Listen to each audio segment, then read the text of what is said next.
राधे राधे बच्चों। अभी reaction series में नेम रिएक्शन सीरीज में हम शुरू कर रहे हैं। पिछली क्लास में मैंने डिस्कस किया था क्लाइसेन कंडेंसेशन। अभी मैं बर्च रिडक्शन शुरू कर रहा हूँ।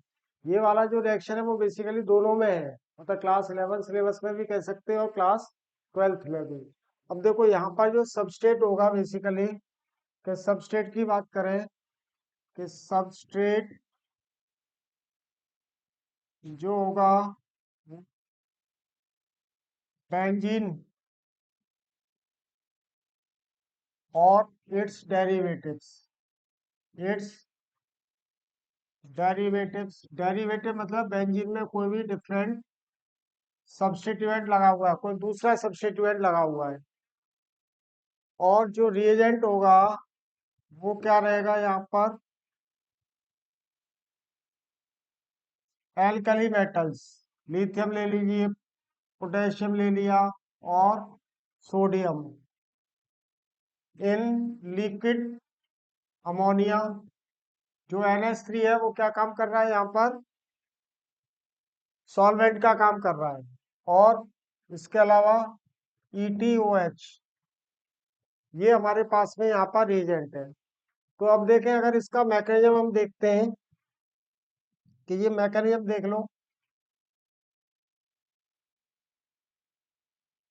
पहले मैं ये लिख देता हूँ रिएक्शन, कि ये है प्लस 2Li ले लिया और 2NH3 ले लिया, या फिर ये फाइनली क्या है कि ये ETO के या ETONA में निकल जाता है। तो प्रोडक्ट जो मिलेगा हमको यहाँ पर, ये अनकॉन्जुगेटेड साइक्लोहेक्साडाइन मिलेगा। तो बेसिकली ये क्या है, it is a 1,4, it is an 1,4 addition reaction. ठीक है ना। तो 1,4 एडिशन रिएक्शन है ये। क्या होगा, और देख लो, अगर हम इसको, मैं इसको ऐसे बना देता हूँ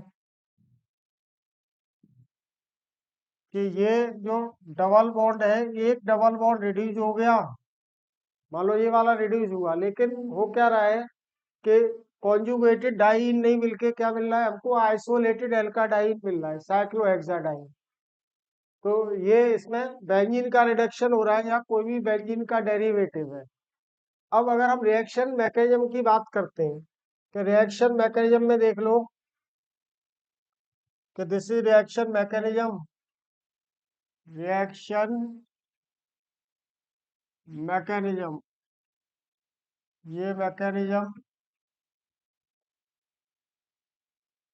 तो जो मेटल है वो क्या दे रहा है हमको, इलेक्ट्रॉन डोनर है। ऑलवेज क्या होता है कि मेटल एटम्स जो होते हैं वो इलेक्ट्रॉन डोनर होते हैं। जहां पर भी मेटल दिया है आपको किसी भी रिएक्शन में, वो रिड्यूसिंग एजेंट का काम करेगा। वो क्या काम करेगा, इलेक्ट्रॉन डोनेट करेगा। अब ये जो इलेक्ट्रॉन यहाँ पर आया है, तो बेंजीन में देख लें कि ये हमारे पास बेंजीन रिंग था। This is we are having benzene, double bond plus 1 electron. तो मान लो कि इसने यहाँ पर ये एक इलेक्ट्रॉन लिया, तो ये वाला बॉन्ड क्या होगा, ब्रेक हो जाएगा। यानी पाई बॉन्ड के 2 इलेक्ट्रॉन एक कार्बन पर आएंगे और एक कार्बन पर एक ही ऑड इलेक्ट्रॉन आएगा जो कि बाहर से आया है। तो ये हमको मिला यहाँ पर, मान लो नेगेटिव चार्ज, और ये डॉट क्रिएट हुआ। और एक, अब इसका क्या होगा, रेजोनेंस स्ट्रक्चर, क्योंकि ये दोनों एक दूसरे को रिपेल करेंगे। ये नेगेटिव चार्ज और डॉट क्या करेंगे, ये एक दूसरे को रिपेल करेंगे। तो रिपेल करेंगे, तो मान लो कि ये डीलोकलाइज हो गया या ये डीलोकलाइज हो गया, कोई भी एक डीलोकलाइज हुआ। तो ये वाला पाई बॉन्ड यहाँ रहा, एक यहाँ पर पाई बॉन्ड आएगा, और यहाँ पर क्या रहा, ये नेगेटिव चार्ज और ये डॉट रहा। ठीक है ना। और इसको देख लो, ये क्या है, यहाँ पर नेगेटिव चार्ज है। दिस इज नेगेटिव चार्ज, तो मैं ऐसे लिख दूं। ये क्लियर। नेक्स्ट स्टेप में क्या होगा, ये देखो कि now we are having this negative charge, इसको ऐसे ही लिख दें, ये यहाँ पर नेगेटिव, ये डॉट, प्लस अमोनिया को लिख दिया HNH2, अमोनिया को लिख दिया हमने क्या, ये NH3 को, इसके पास ये प्रोटॉन है। अब ये कार्बन है जो है वेरी स्ट्रॉन्गर बेस है, देखो acid base reaction maximum time जो है ऑर्गेनिक में क्या रहता है, एसिड बेस रिएक्शन ही होती है। तो इसको हम क्या लिख सकते हैं, वीक एसिड। अमोनिया हो गया, एल्कोहल्स हो गए, ये सभी क्या है, वीक एसिड। और इसको क्या लेंगे हम, strong base, this is a very stronger base. Carbon ions जो होते हैं बहुत बहुत स्ट्रॉन्गर बेस। अब देखो ये वाला प्रोटॉन क्या होगा कि इस पे पार्शियल पॉजिटिव चार्ज है, ये इससे प्रोटॉन ले लेगा, तो इस वाले कार्बन का क्या हुआ, रिडक्शन हो गया, यहाँ पर पाई बॉन्ड, और ये हाइड्रोजन यहाँ पर आ गया, ठीक है ना। और यहाँ पर क्या रहा, ये डॉट प्लस NH2 माइनस ये बाहर हो गया। अब नेक्स्ट स्टेप में फर्दर उसी तरह से रिएक्शन होगी कि अगले स्टेप में क्या हुआ कि ये देख लो कि ये हमने ले लिया यहाँ, ये डॉट था, ये हाइड्रोजन को अब लिखो या मत लिखो उससे कोई मतलब नहीं है। फर्दर इसने क्या किया, एक इलेक्ट्रॉन गेन किया, तो ये एक इलेक्ट्रॉन गेन करेगा तो मिलेगा हमको क्या, अगेन कार्बन आयन। फर्दर ये कार्बन आयन जनरेट हुआ, और ये carbon ion again further next step में क्या ले लेगा, एक प्रोटॉन लेगा, फर्दर क्या करेगा, ये प्रोटॉन ले लेगा। तो ये देख लो, नेगेटिव प्लस HNH2, अमोनिया को ऐसे ही लिख दो, अगेन इस पे पार्शियल पॉजिटिव, ये नेगेटिव, ये इसको इलेक्ट्रॉन दे रहा है, ये यहाँ से इलेक्ट्रॉन लेके बाहर जा रहा है, तो क्या मिला, ये यहाँ हाइड्रोजन आ गया, और एक हाइड्रोजन ये आ गया, प्लस NH2 हो गया। ये क्लियर। अब मान लो अगर रिएक्शन हमारे पास में इस तरह से है, तो एग्जाम्पल में देख लें, क्योंकि ये 1,4 एडिशन है, 1,4 एडिशन का बेसिकली पता कैसे चलेगा, वो हमें पता चलेगा कहाँ से, जब हम आइसोटोपिक हाइड्रोजन ले लें। तो यहाँ पर ले लें हमने क्या, दो अमोनिया, तो 2ND3 ले लिया, प्लस 2Na ले लिया, तो ये क्या बना देगा, दोनों जो डी है, जो दोनों ड्यूटेरियम है वो एक दूसरे के अपोजिट यानी 1,4 पोजीशन पर आ रहे हैं, ये आइसोटोप मिला, +2 Na NH2। Is it clear. तो ये सिंपल इसका मैकेनिज्म हुआ।